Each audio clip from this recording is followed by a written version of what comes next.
Sure. My name is Janine Oliaga. I am a family formation attorney and reproductive rights advocate.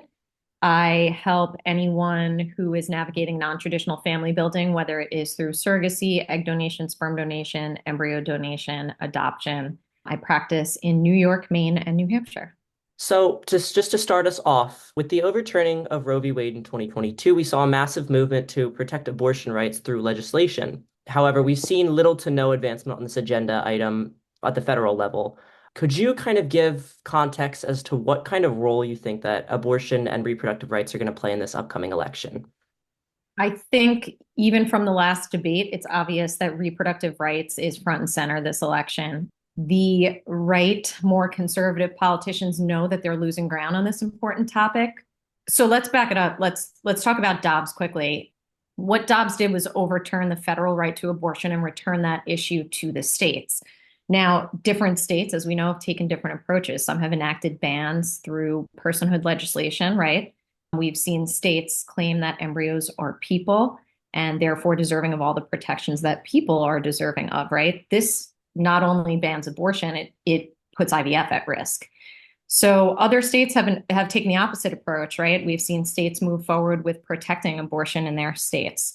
And then we saw a court case in Alabama this past winter come out and say that embryos are extrauterine children.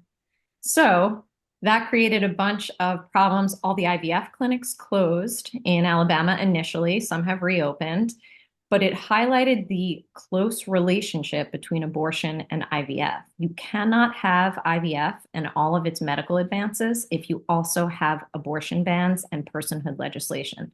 The two simply cannot coexist. So once that connection was made, albeit through a horrible case law with a lot of religious language in that court opinion, which keeps me up at night. Once that link was made, right, where Republicans were unable to say we're pro IVF, but we're anti abortion, right? It's really put them front and center in the sense of Tammy Duckworth asked for support, the Access to IVF Act at the federal level. That was months ago and again a few weeks ago. And guess what? All but two Republicans refused to vote in favor of the Access to IVF Act. So they're not pro IVF, and their stance on abortion and conception and personhood and life beginning at conception is really what is at issue this coming election. It's not only abortion bans, it's how it bleeds into family building in all different aspects. We'll talk about Donald Trump first. He's been extremely vague on this abortion stance, right? He's been sometimes painting it as a states' right issue, sometimes it's a religious issue. What type of effects do you think abortion will play specifically on Trump? What kind of role do you think abortion will play on the Trump campaign as he's, advocating for the presidency?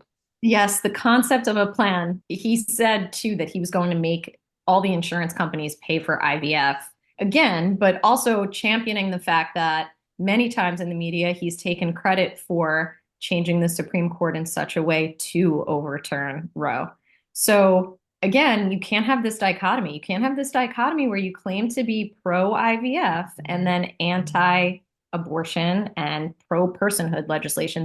They cannot coexist. And I think until this year, people really didn't understand the link between the two. So the more Trump comes out and speaks in support of abortion bans which he may take a step back from and say, no, I've just returned it to the states, this is a states issue.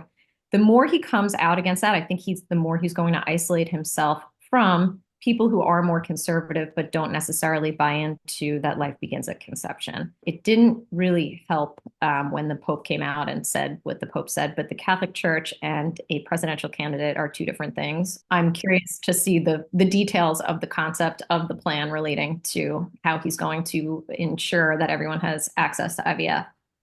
Kamala Harris, on the other hand, she's been very vocal about her support for reproductive rights. However, many have felt disillusioned over her lack of codification during the time when the Biden administration, which she was the vice president of, had a majority in both the House and Senate. What type of effects do you think abortion is going to play specifically on her presidential candidacy throughout this fall? I think she's going to have to come out, and it's hard when you knowing that abortion's been returned to the states, right? It's hard for her until we restore Roe through federal legislation. It's going to be very hard for her to take a stance that people believe in and claim, if she's out there saying I'm pro-choice, we really need to make movement at the federal level, even though we're going to run into bipartisan issues. She really needs to make some movement at the federal level in order for people to believe what she's saying and how she feels. She did a great job in that debate when it came to the topic of reproductive rights. And I think the follow through, as long as the follow through is there, we can see that increasing her points. And let's talk about ballot measures because abortion rights are on the table in a couple of different states across the US this year, which typically we've seen that with a lot of historical examples, like Kansas, for example, which is an overwhelmingly red legislature and has a red governor, if I'm not mistaken. However, there was an overwhelming decision by the citizens in that state to keep abortion legal within the state, despite obviously being Republican.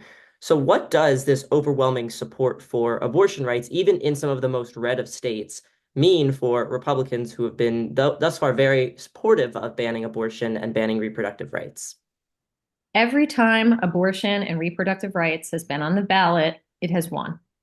So we are going to see state politicians that are anti-abortion, that are anti-choice, right? We're going to see them isolated from the people that they represent because if we're talking about returning this decision to the states, and every time these issues appear on a state ballot, they win.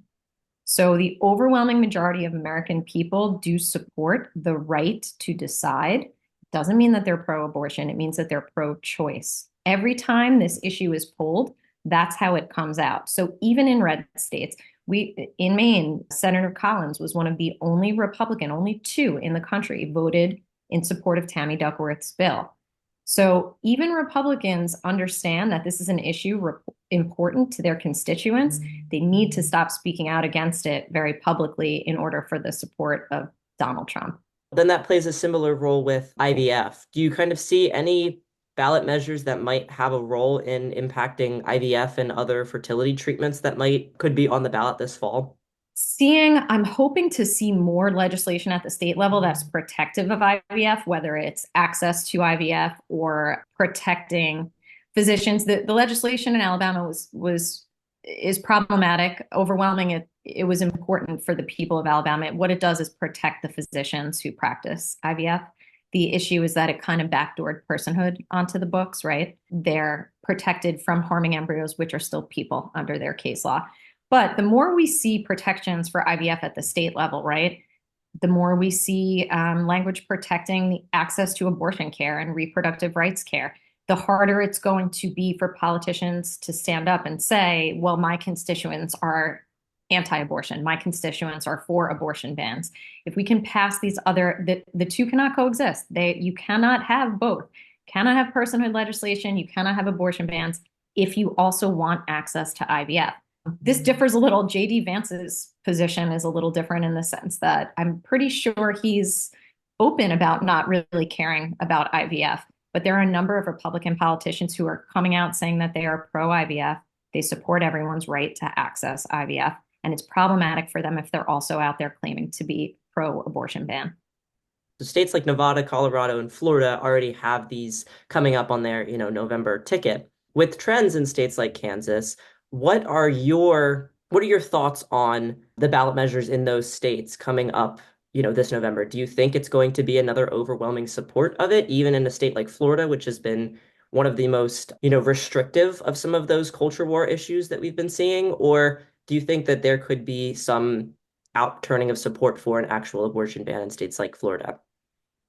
I think access to IVF is unique in the sense that there are so many individuals, I'm not saying politicians, but individual voters who, despite their religious affiliation, support IVF. So it is my hope that even in states where there are culture wars, even in Florida, which is like determined to ban the books, I mean, at least let's hope that their constituents come out and vote in favor of access to IVF. There are a large number of fertility clinics in Florida. There are a large population that grows families through IVF.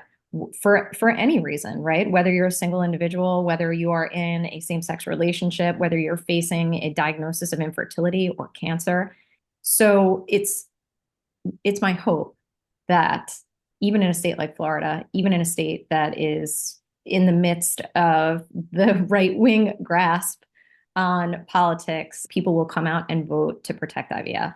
Is there anything further on the topic of abortion and reproductive rights that you feel is important to discuss? Reproductive rights is not going away. It is at risk. If we want a future for the children, the next generation, that the right is so pro-children, then we need to make sure that they have access to care that they need for any reason, regardless of sexual orientation, gender identity, relationship status. This is not just a women's issue or women's health issue. This is an individual bodily autonomy issue.